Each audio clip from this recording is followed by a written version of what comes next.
who are committing suicides in the universities, in the colleges, because of the mismanagement and the atrocities, discrimination committed by the misgovernance of this Bharatiya Janata Party.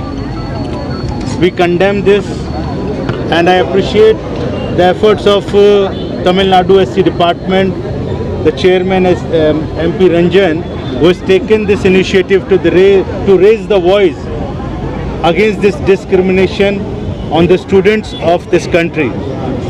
And it is said to convey that the majority of the students who are committing suicides across the country, the total number according to NCRB data is 82,000 till 2018.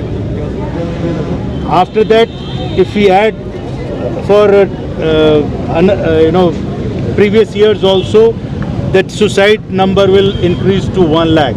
It is a very serious issue, and the way Bharatiya Janata Party, RSS, they are dealing with this situation is sad.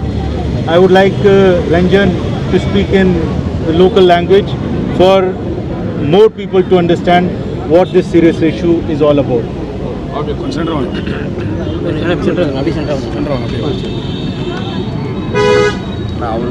Baba Saheb Ambedkar அவர்கள் கற்பி ஒன்று சேர் புரட்சி செய்யும் சொல்லிட்டு மாணவர்களுக்கு இந்த இந்திய மக்களுக்கு முதல்ல கற்பின்னு சொன்னாங்க.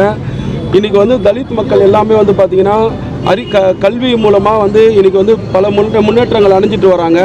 குறிப்பாக காங்கிரஸ் அரசில் கல்வி கடன் கொடுத்து பல மாணவர்களை பட்டி தொட்டி எல்லாம் மாணவர்களை படிக்க வச்சு இன்றைக்கி அறிவுபூர்வமாக ஆக்கப்பூர்வமாக உருவாக்கி இருக்கிறோம்.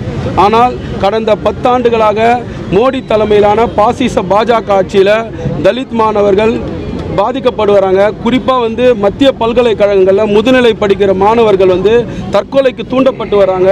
அதனுடைய சென்சஸ் அடிப்படையில் பார்த்திங்கன்னா 85,000 மாணவர்கள் வந்து இதுவரைக்கும் கடந்த 9.5 ஆண்டுகளாக மரணம் அடைஞ்சிருக்காங்க. அதாவது தற்கொலை தூண்டப்பட்டு தற்கொலை செய்து கொண்டிருக்கிறார்கள். இது வந்து பாஜக ஆட்சியின் தலித் மக்களுக்கு விரோதமான ஒரு செயல்பாடாக கருதி அகில இந்திய தலைமையின் அறிவுறுத்தல் படி தமிழ்நாடு காங்கிரஸ் எஸ்சி துறையின் சார்பாக இன்னைக்கு கோயம்புத்தூரில் ஒரு அடையாள போராட்டத்தை இன்னைக்கு நடத்தியிருக்கோம். இந்த ஆர்ப்பாட்டத்தில் எங்கள் அகில இந்திய தலைவர் திரு ராஜேஷ் கொலத்தி அவர்கள் கலந்துக்கினாங்க. எங்கள் அகில இந்திய செயலாளர் மரியாதைக்குரிய அண்ணன் மயிரா ஜெயக்குமார் மற்றும் மாவட்ட தலைவர்கள்லாம் கலந்துருக்காங்க.